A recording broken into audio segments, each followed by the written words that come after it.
What's going on, guys? Welcome back to the Lock and Cash podcast. It is Thursday, January 8th, and this will be a quick episode to get you guys ready for the two college football playoff semifinals games that begin tonight. Just wanted to run through each game and give you guys my thoughts on each one, give you a lean on each one as well, because I do think that there are two specific teams that have edges that will move on to the national championship game.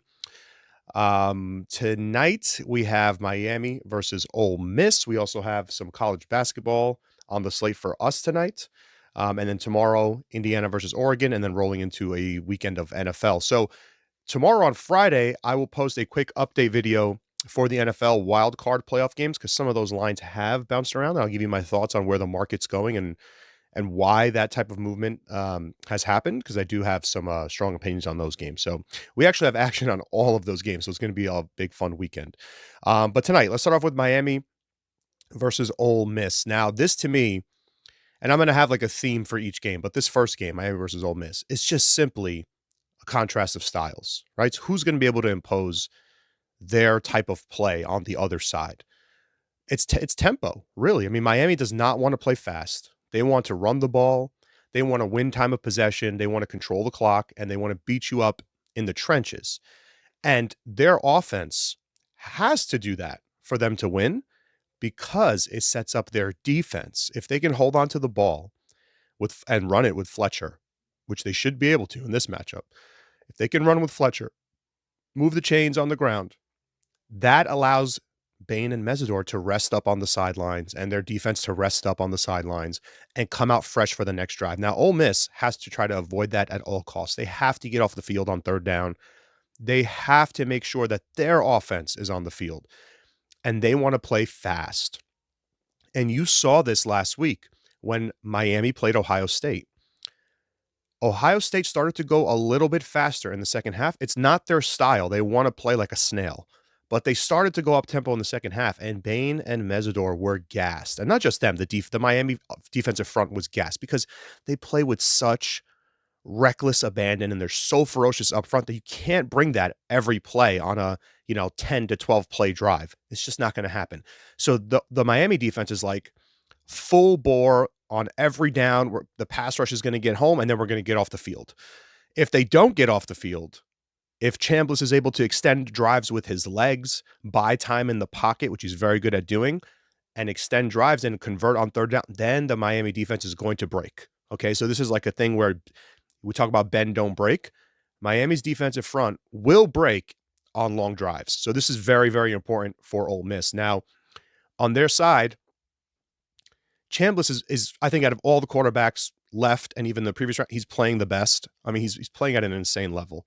If he does what he did against Georgia, I'm afraid they're going to win this game. Now, I think Miami's going to win, but if he plays like that, what he did against Georgia, Ole Miss will win the game. So you have to wonder, is his level of play effectively being priced, since he's not like a huge name? He's making a name for himself right now. But what he did against Georgia, after taking some time to think about it, rewatch the game, that Georgia defensive front, it has the name, it has the brand power, but it has not been Georgia the entire season. I mean, they were not a top 50 pass rush for the entire year. They started to pick it up at the end of the year, and they started to kind of clobber on teams and play much better defense. But how do you ignore the rest of the year? I mean, there was a large sample size, 8 games of them not doing much in terms of a pass rush. So the fact that they had trouble getting to Chambliss, even though they were getting in the backfield, but he was able to be very evasive, I guess is not that surprising at the end of the day, right? If he's able to replicate that against this Miami pass rush, that would be genuinely surprising. Now, he might have the goods, and he just might be the guy and ready to do it. But I think that would genuinely surprise me if he's able to consistently evade them the way he did to Georgia. Because this is the best pass rush, right? This is not like a Georgia team that's a good SEC program that has a lot of history, but they kind of fallen off a little bit. This is not that. This is the top pass rush in college football coming at you. So I think they'll be able to get home and disrupt the Ole Miss offense a little bit. It's also a bad matchup for Lacey, for the rushing attack of Ole Miss. Miami has a great run defense too. So the good linebackers, I mean, they're good everywhere on defense. So this is, to me, if Ole Miss gets behind and you can't run the ball anymore, and now you got to rely on Chambliss to basically do everything for you on offense, that's where it could get problematic. unless he has another game like he did against Georgia. But I don't think that Miami's better on the back end, linebacker. I mean, they're just better everywhere than what my Ole Miss has seen so far. For me, in a big playoff game like this, where it's like it's win or go home for the. If a team has the better defense and they have the better rushing attack, I'm almost always going to lean that way. I mean, those are such important things. I can't say they have the better core. I think Chambliss right now is playing better than Beck is, but they don't need Beck to do much if their defense does the job and if Mark Fletcher runs the ball. I mean, Ole Miss's defensive front, it's still an SEC defensive front, so you know it's going to always be solid, but they have not been good against the run. They're outside the top 100 in stuff rate, line yards. I mean, Fletcher and the Canes offensive line just dominated a much better defensive front in Ohio State last week. No question that Ohio State's defensive front and their run defense is far better than Ole Miss. And Miami had no issues. They bullied them in the trenches. And I think they can do that again. If they do that, it might not be a fun game to watch. It's going to be boring. But that is what wins games in football. So I like Miami in the game, but I think it's worth noting. I didn't lay the 3.5. I got the money line in a couple of parlays, but I think it's worth noting that this is going to probably come down to whether or not Chambliss can do his magic again, the way he did against Georgia. He made some insane plays. I don't think he's going to be able to do that again. If he does, you tip the hat and you move on, and they're going to the national championship. But I think Miami's going to win the game. Now, for Friday, we've got Indiana versus Oregon.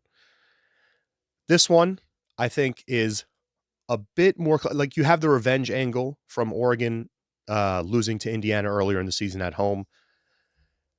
I made a short video the other day, like a TikTok, and I posted on here as well too, I think, where I was previewing these matchups, and I said something that I really believe to be true. I said, like, betting on Cignetti now in 2026, we are now, but I said 2025 in the video, is like buying Bitcoin in 2011. Like, there's going to come a time where his teams are no longer single-digit favorites in basically any matchup, unless they're facing like a top 5 team.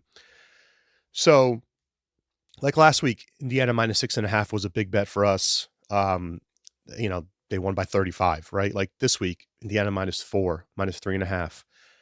I mean, I really just think this team is not effectively priced for how good they are. The age, right? That's something that's being talked about a lot on like Twitter. I think that's very true. We've been seeing that, but we've seen that all year long. We talked about that before. They've got so many 4 or 5, 4th and 5th year guys, and even some 6th year guys. It's like men versus kids, much younger on the Oregon side. Not literally, but you know what I mean. Like there's a couple of important years in there. And that also creates discipline. Not many penalties. Very, very well coached. Really tough in all phases, all 3 phases. Man, I know that Oregon, listen, we had a max on Oregon last week against Texas Tech, but I'm fading them in this one. I like Indiana minus the points. And I just think I watched that game, and I know Texas Tech has a phenomenal defense. But I didn't see like Dante Moore played well. Did he knock my socks off? No. Do I see him doing something incredible against this Indiana defense? Man, I don't see it. I just don't see it. I think they're gonna run all over Oregon. I know Oregon is good in the trenches too, but Texas Tech in that game with Texas Tech, I mean, it was, Texas Tech just couldn't do anything offensively, right? And that a lot of that fell on the quarterback. And they couldn't run the ball on Oregon. I think it's a much different case this week. This is the best rushing attack in the country. This is a top 5 passing attack in the country. I think Mendoza is locked in.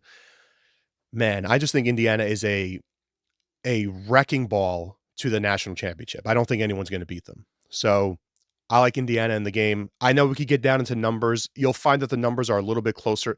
One thing I will say is red zone. You saw it against Texas Tech last week. It had me sweating.